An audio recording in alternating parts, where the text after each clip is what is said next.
పల్లరాజేశ్వరరెడ్డి అసెంబ్లీలో సరిగ్గా మాట్లాడలేదు, పల్లరాజేశ్వరరెడ్డి కూడా పక్క సూపులు చూస్తున్నట్టు అని చెప్పినాం.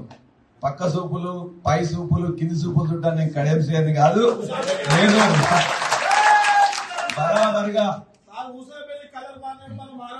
మనం ఎట్టి పరిస్థితుల్లో మనం 5 సంవత్సరాలు మనకు ఎన్నిక ప్రజలు ఇచ్చిండ్రు, గులాబీ జెండా మీద ఇచ్చిండ్రు.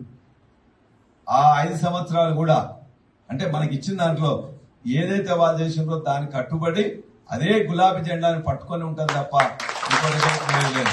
ఎవడెంత మంది మారినా కూడా మనం చివరి ప్రాణం ఉన్నంత వరకు కూడా అలానే ఉంటాం. అది కూడా మొత్తం కూడా మీ అందరికి కూడా రిక్వెస్ట్ చేస్తున్నా, ఇవాళ 4 వస్తున్నాయి కొత్త పథకాలు.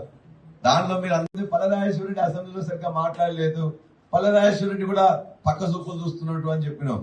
పక్క సూపులు, పై సూపులు, కింది సూపులు చుట్టాను నేను కడెం చేయని కాదు. నేను బరాబరిగా మనం ఎట్టి పరిస్థితుల్లో మనం 5 సంవత్సరాలు మనకు ఎన్నిక ప్రజలు ఇచ్చిండ్రు, గులాబీ జెండా మీద ఇచ్చిండ్రు. ఆ 5 సంవత్సరాలు కూడా అంటే మనకి ఇచ్చిన దాంట్లో ఏదైతే వాళ్ళు చేసిండ్రో దానికి కట్టుబడి అదే గులాబీ జెండాని పట్టుకొని ఉంటుంది తప్ప ఇంకోటి లేదు. ఎవడెంత మంది మారినా కూడా మనం చివరి ప్రాణం ఉన్నంత వరకు కూడా అలానే ఉంటాం. అది కూడా మొత్తం కూడా మీ అందరికి కూడా రిక్వెస్ట్ చేస్తున్నా, ఇవాళ 4 వస్తున్నాయి కొత్త పథకాలు. దానిలో మీరు